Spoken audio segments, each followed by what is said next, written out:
Good morning, church family. I'm Michael Johnson from the Church of the Advent, where our senior pastor is the superintendent of the New Way District, Dr. Y.D.B. Thurgood Jr., and leading lady, missionary Nakisha Thurgood. And welcome to the Hour of Victory Sunday School. Thank you for your faithfulness of joining us on our social media platforms. Please like, share, and subscribe. Today is October 8, 2023, and our title of our lesson is A Promise of Land. The Bible truth states, God can be trusted to keep his promise. Our memory verse is from Genesis chapter 15, verse 18, and it reads in the King James Version, "In the same day of the Lord made a covenant with Abram, saying, Unto thy seed have I given this land, from the river of Egypt unto the great rivers, the river Euphrates." Now, before I read a Bible text, we recommend you read these additional scriptures. Hebrews chapter 11, verse 8 through 16, Genesis 12, 1 through 7, Genesis 13, 8 through 18, Genesis 15, 7 through 21, Genesis 17, 1 through 8, Joshua 24, 1 through 13, and Psalm 105, 1 through 11. And incorporate the insight gained into your studies of this lesson. Let us read our Bible bases from Genesis 15, 7 through 21 in the King James Version, starting at verse 7. And he said unto him, I am the Lord that brought thee out of Ur of Chaldees to give thee this land to inherit it.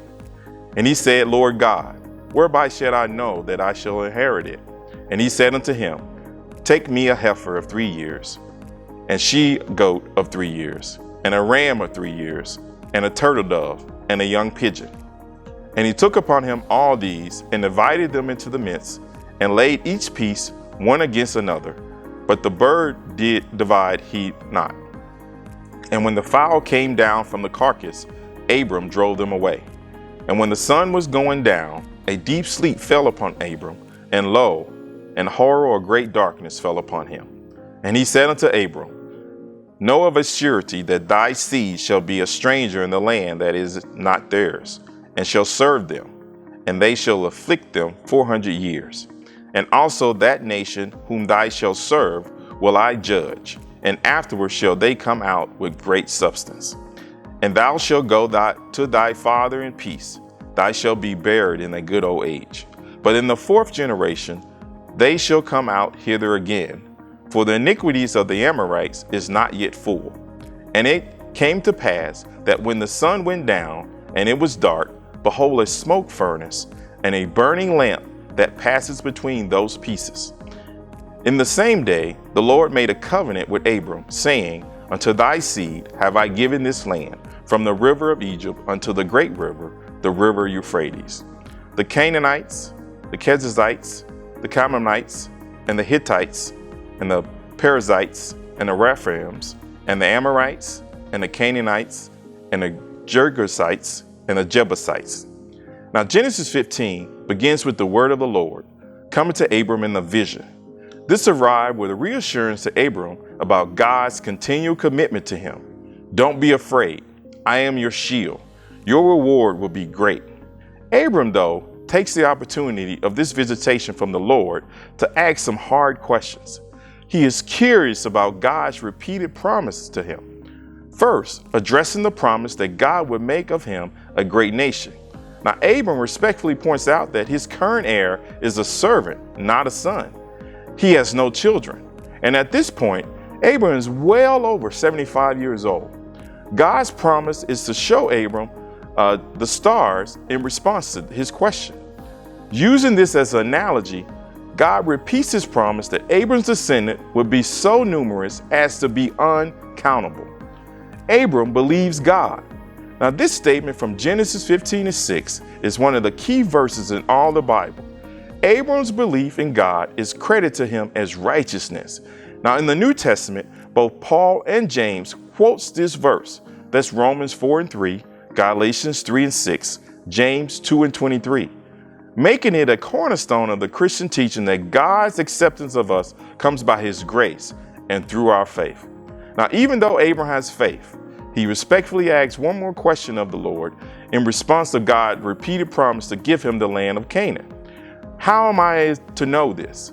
God doesn't reject Abram's request for reassurance, Instead, he instructs Abram to give him special animals to cut in half and to arrange them in a certain way. This begins a covenant ritual between God and Abram that it is momentarily interrupted by birds of prey trying to eat the remains of Abram's slaughtered animals.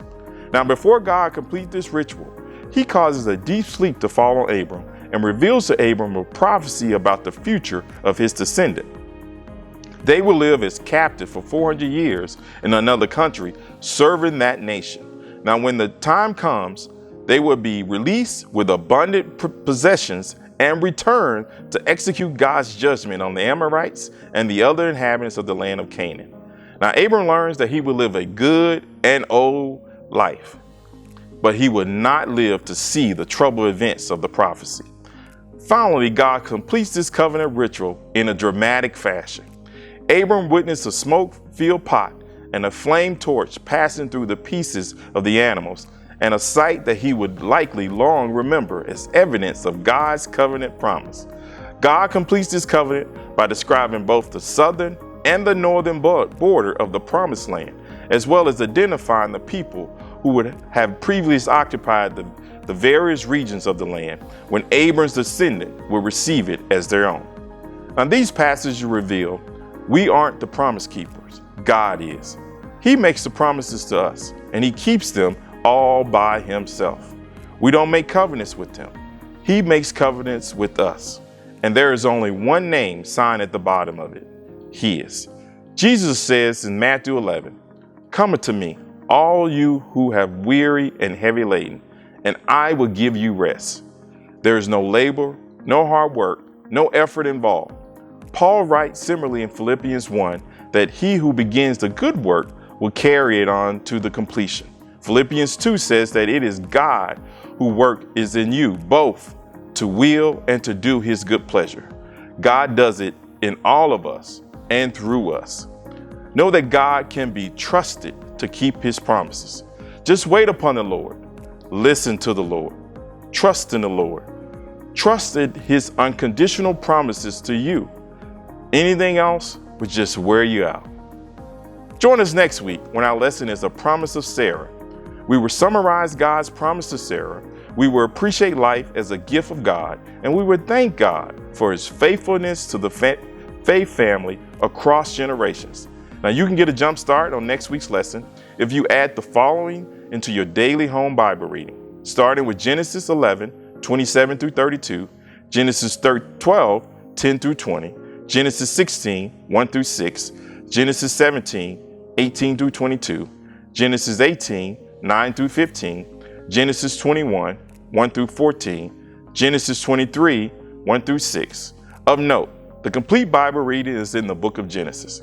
I want to thank you for inviting us to your home week after week. God bless you and have a blessed day.